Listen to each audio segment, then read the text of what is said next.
वैसे वैसे इवेपोरेशन भी आपका फास्ट होता जाएगा। क्या क्लियर? हाँ कम करेंगे तो स्लो। हाँ बिल्कुल, जब सरफेस एरिया कम कर देंगे तो एवेपोरेशन भी कम होगा। इतना क्लियर है? ठीक। इसके बाद ह्यूमिडिटी, उमस। इसको आमतौर पे हम उमस बोलेंगे तो बोला rate of evaporation decreases with an increase. अगर ह्यूमिडिटी बढ़ती है, उमस बढ़ता है, तो उमस मतलब जैसे कि सफोकेशन जिसको कह लो आप, जैसे बरसात के बाद देखते हो एवेपोरेशन कम होता है, जिसकी वजह से गर्मी ज़्यादा लगने लग जाती है। बरसात के बाद क्या होता है, ह्यूमिडिटी बढ़ जाती है, और ह्यूमिडिटी बढ़ती है तो इवेपोरेशन कम होता है। रीजन क्या है? क्योंकि एयर के अंदर वाटर के मॉलिक्यूल्स भर जाते हैं। समझ में आया? हाँ समझे नहीं? तो उमस बढ़ती है। देखो सुनो, यहाँ नीचे से इवेपोरेशन हो रहा है, मतलब अर्थ पे इवेपोरेशन हो रहा है, एयर में क्या मौजूद है? वाटर। वाटर क्योंकि अभी भी बारिश हुई है, तो जब एयर के वो क्या करेंगे, दोनों कोलैप्स होंगे, मिलेंगे, एयर के कंटेन्स सॉरी वाटर के पार्टिकल्स, और नीचे यहाँ से इवेपोरेट होती जाएगी, तो गर्म हवा बन जाएगी वो ना, और गर्म हवा फिर ज़्यादा दिक्कत देती है। ठीक है, वहाँ पे प्रॉब्लम होती है, वो निकल नहीं पाती। अब गैस जो है वो निकल नहीं पाए क्योंकि एयर के अंदर ऑलरेडी पार्टिकल्स भरे पड़े हैं वाटर के। अब भाई आपको ऑलरेडी पता है ना कि पार्टिकल्स के अंदर जब सब्सटेंस है तो एयर कैसे जाए उसके अंदर। तो इस रीजन से क्या होता है, ह्यूमिडिटी, यानी कि अगर ह्यूमिडिटी ज़्यादा है तो क्या होगा, आपको एवेपोरेशन कम होगा। ठीक है, और विंड स्पीड, अब देखिए the rate of evaporation increases with the increase in wind. अगर हवाएं तेज चलेंगी तो एवेपोरेशन भी तेज होगा। कभी आप देखा है घर में बारिश हो रही होती है तो मम्मी पंखे के नीचे कपड़ा रख देती है, सूख जाता है कपड़ा, और सूख जाता है। सुखाया कभी इमरजेंसी में? हाँ कई बार सुखाया ना, तो पंखे के पास ले जाकर रख देते हैं तो सूख जाता है। क्यों? क्योंकि हवा चलती है। तो हवा के साथ साथ एवेपोरेशन भी आपका इंक्रीज होता है। इन 4 पॉइंट्स में कोई दिक्कत दोबारा पूछ लें। कोई दिक्कत है? ध्यान से पढ़ ले एक बार, कोई दिक्कत है तो पूछ लें, कोई इशू नहीं है मुझे। कोई दिक्कत नहीं? पक्की बात है? फिर से पूछ लें, कोई दिक्कत नहीं? ह्यूमिडिटी, देखिए ह्यूमिडिटी क्या है कि बोला रेट ऑफ, देखिए जिस ह्यूमिडिटी आप इसको समझे, उमस इसको समझिए।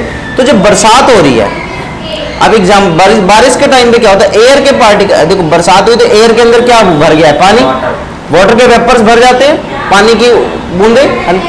तो अब क्या होता है कि अब नॉर्मली सोचे ऑलरेडी एयर के अंदर वाटर मौजूद है, ऑलरेडी एयर के अंदर क्या मौजूद है, वाटर।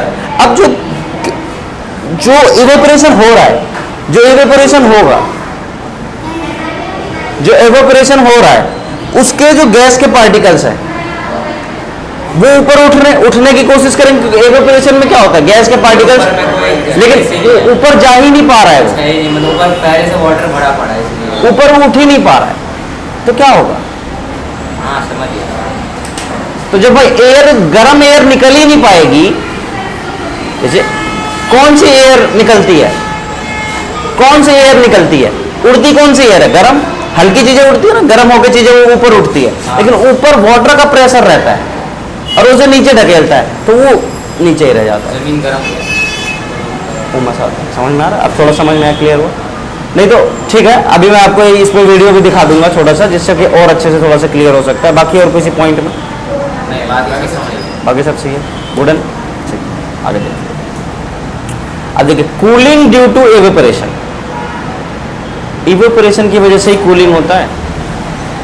ठंडक जो लगती है हमें, इवेपोरेशन की वजह से होता है। अब देखिए, मान लीजिए जब बारिश नहीं हुई थी, तो गर्मी में जो देखिए, जब गर्मी में बारिश होती है तो उमस भी होती है। 2 दिन की बारिश, उसके बाद उमस, मतलब ह्यूमिडिटी बढ़ जाती है। अब देखिए, तो अब अगर बारिश नहीं होती, सपोज करें बारिश नहीं हुई और इवेपोरेशन हो रहा है, तो इवेपोरेशन में एक्चुअली में क्या होता है, गर्म हवाएं ऊपर निकलती हैं। तो जब गर्म हवाएं सारी ऊपर चली जाएंगी तो नीचे वहां तो ठंडी हवा बचेगी ना। अगर गर्म हवा सारी चली गई है तो नीचे क्या बचा, ठंडा, और ठंडी चीजें क्या, ठंडे लगे। एसी का कॉन्सेप्ट समझो, एसी का कॉन्सेप्ट समझो। एसी क्या करता है, कमरे से गर्म हवा को क्या करता है, बाहर कर देता है। तभी देखते हो जहां पे एसी होता है वो पूरा पैक होता है, कमरे के अंदर तू सब गर्म हवा नहीं रखने देते, वो ठंडी जब ठंडी आती है तो उसमें इवेपोरेशन बढ़ जाता है बहुत। बिल्कुल ठंडी, देखो जो कूलिंग होता है, मतलब विंटर सीजन के अंदर क्या होता है, इवेपोरेशन बहुत हाई हो जाता है बहुत जल्दी, जिसके वजह से क्या होता है, और ये तो कंटिन्यूसली चलता रहता है। एक सीजन में हाई होगा, एक सीजन में कम होगा। हाई की वजह से क्या जितनी ज्यादा इवेपोरेशन उतना ज्यादा कूल। और ठंड का तो सीजन कॉन्सेप्ट ही अलग है, विंटर का तो कॉन्सेप्ट अलग है। अब देखिए, अब बोला कूलिंग ड्यू टू इवेपोरेशन, तो आप समझेंगे during evaporation the particles of liquid absorb energy from surroundings to overcome the interparticle forces of attraction and undergo phase change. The absorption of heat from the surrounding makes the surrounding cool. अगर भाई surrounding से heat को absorb कर लिया और फिर उड़ा दिया तो नीचे क्या बच गया, ठंडक। ठंडा आपने अभी यही तो समझाया। यही समझा, वही बोला है कि अब फॉर एग्जाम्पल देखो, गर्मियों में जब हमें पसीना आता है ना, तो पसीना मतलब हमारे शरीर का जो गर्म चीज निकल रहा है, एवोपरेशन होता है, तो अंदर शांत रहता है, अंदर रिलैक्स फील होता है। यानी स्वेटिंग आना कोई गलत चीज नहीं है, गर्मियों में पसीना आना बहुत अच्छी बात है। जिनको पसीना नहीं आता है उनके लिए दिक्कत। रीजन क्या है, पसीने की वजह से आपका इंटरनल ऑर्गन जो है शरीर, बाहर से आप पसीने दिख रहे हैं बट अंदर की गर्मी निकल रही है, वो इवोपरेशन की वजह से होता है। ठंड में कहाँ होता है इवोपरेशन, ठंड में इवोपरेशन होता है, बताओ। शरीर में तो नहीं। रीजन क्या, वो मौसम के अकॉर्डिंग है। ठंड का विंटर सीजन का इसका कोई मतलब नहीं है। विंटर सीजन तो दूसरे कारणों से आता है, हवाओं के चलने की वजह से, वो तो ज्योग्राफी का कॉन्सेप्ट आ जाएगा फिर आपका कि विंटर क्यों होता है, समर क्यों होता है, ठीक है, वो अलग कॉन्सेप्ट है कि समर किस कारण की वजह से होता है, विंटर वो जब ज्योग्राफी में हम पढ़ेंगे वो सारी चीजें। अभी आपको मैं इवोपरेशन समझा। For example sweating cools down our body, yes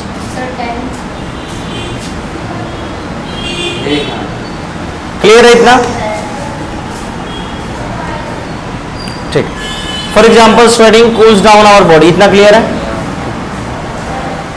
अब देखें एप्लीकेशन ऑफ इवेपोरेटिंग कूलिंग, कि आखिर क्या सिद्धांत पे इवेपोरेटिंग काम करता है, कैसे ठंडा कर देता है। तो देखिए पहला है, जैसे कि आप जब आपको वाटर को ठंडा रखना है, अगर मान लीजिए पानी को ठंडा रखना है, अपन मटका चुनते हैं।